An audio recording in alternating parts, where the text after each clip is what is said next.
Bonjour à tous. Aujourd'hui, je vous propose 5 minutes pour comprendre la théorie de la dominance. Cette théorie, aujourd'hui encore bien ancrée dans l'inconscient collectif, tend cependant à disparaître au regard de l'avancée de la science. Elle a pour origine des observations scientifiques sur plusieurs années de loups en captivité, ayant démontré que différents types d'interactions se formaient au sein de ces groupes sociaux. Ces dites interactions leur permirent de conceptualiser le modèle hiérarchique suivant. Le loup alpha domine le groupe, contribue à sa survie, organise la chasse, mange en premier, est le seul à se reproduire. C'est lui le loup dominant. Le loup oméga est, à son opposé, le souffre-douleur du groupe, celui qui règle le naturel, en se mettant au milieu, celui qui apaise les autres en servant de bouc émissaire, celui qui mange en dernier. C'est lui le loup dominé. Forte d'un grand succès, cette vision de la hiérarchie a été vaillamment transposée aux chiens domestiques puis s'est imposée dans la culture cynophile. L'idéologie s'en est mêlée, le chef de famille, maître sur ses sujets inféodés, devant aussi régner sur son chien sous peine de grands débordements, voire de révolutions sanglantes. À la fin des années 90, l'un des pionniers qui avait étayé cette étude, le zoologiste David Meltz, s'est finalement rétracté. Il est revenu sur ses analyses après avoir observé des loups à l'état sauvage et explique pourquoi la notion de dominance chez les loups doit être corrigée. Cette vidéo, dont le lien est dans la description, permet d'aller plus loin dans les propos. David Meltz a par ailleurs écrit « La vision compétitive jusqu'alors mise en avant fait désormais place au principe d'organisation familiale.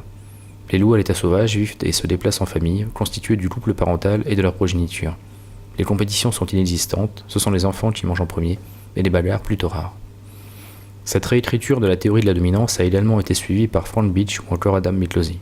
This is the job of the scientist to convince dog people, including dog trainers, that this is really now an outdated view. Le travail des scientifiques consiste à convaincre les acteurs du monde canin, y compris les éducateurs canins, que cette vision est maintenant vraiment erronée. And they have to adopt a novel view on dog-human training. Et qu'ils doivent adopter une nouvelle vision sur la relation entre l'homme et le chien.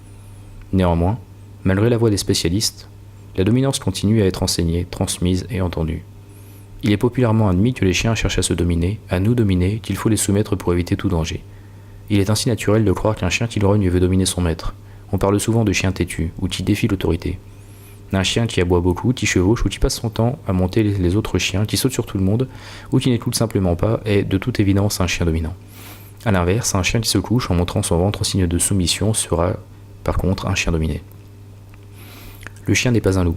De cette affirmation découle que la transposition stricto sensu du modèle initial de Frank Beach était en soi une aberration. De surcroît, les études ultérieures ont démontré que la collaboration, la coopération et surtout la ritualisation formaient le socle de ces modes de loup plus sûrement que la violence fantasmée qui était relativement rare. Parallèlement, les recherches sur les chiens marrons et sur leurs homologues domestiques ont toutes conclu que la dominance chez le chien est fluctuante, affaire de rencontres, de circonstances et de ressources. Les chiens s'associent plutôt par paires, ne forment pas des meutes mais des groupes changeants et engagent quotidiennement de multiples interactions qui n'ont strictement rien à voir avec les rapports de force. Ils jouent, communiquent, s'apprécient ou ne s'entendent pas, s'évitent ou recherchent mutuellement le contact, s'ignorent, s'éloignent ou se rapprochent et, surtout, ritualisent leurs conflits pour ne pas avoir à se mettre en danger. Ainsi, les bagarres des mâles, spectaculaires et bruyantes, dont l'on s'étonne ensuite qu'elles n'aient le plus souvent rien occasionné de grave, tout au plus qu'elles tout arraché. Alors, mon chien est-il dominant ou pas ? La dominance est une relation basée sur le fait qu'un individu prend le dessus sur un autre alors que celui-ci va se soumettre. Et ce, systématiquement. Les codes sociaux étant propres à chaque espèce, les rapports de dominance et de hiérarchie ne peuvent se développer que de façon intraspécifique. Donc, un chien ne peut pas dominer un humain, tout comme un ours ne peut pas dominer un phoque ou une poule ne peut dominer un chimpanzé.